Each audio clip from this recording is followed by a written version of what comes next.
I'm Shine, and this is my drawing tutorial. So yeah, the materials.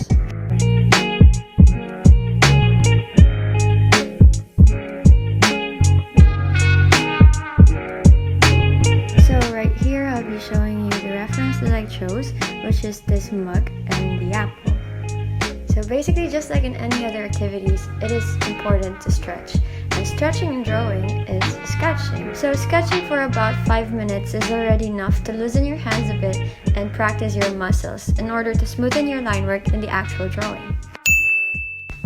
First of all, you have to draw a circle, but lightly.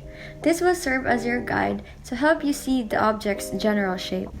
After drawing the circle, I've also started drawing the general shape of the mug, so yeah, there it is. After doing the general shape, I've also started doing the highlights. Highlights are basically where the light hits the object. After doing so, I've also started doing the shadow line and the cast shadow and just sectioning. After sectioning, I then do the shading, so it's basically like section, shade, section, shade. After sectioning and shading on the object, I then proceed to shading the shadows. When shading the cast shadow, notice that it is the same angle as we did in filling the shadow line. The shading of the shadow must be heavier on the form shadow core where the object touches the shadow and slowly go lighter as you move away from the object. So as you can see, I'm just trying to fill in the entire object with some shadings because we need that in order to emphasize the highlights in a bit. So as you can see, as I continue hatching, I also did some smudges.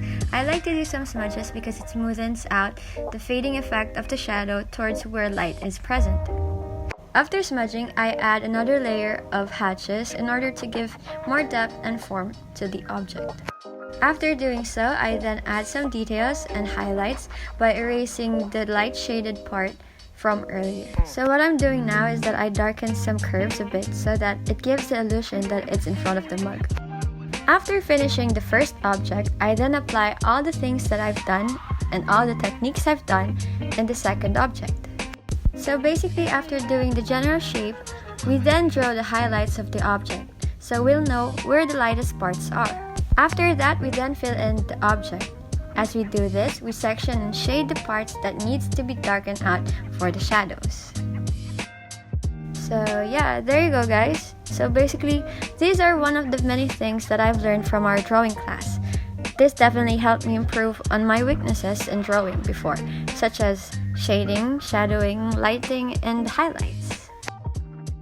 So right here, as you can see, I'm just trying to finish up the drawing because I think I might have drawn the entire drawing a bit too big. Nevertheless, I had fun and I hope that you've learned a lot in this tutorial.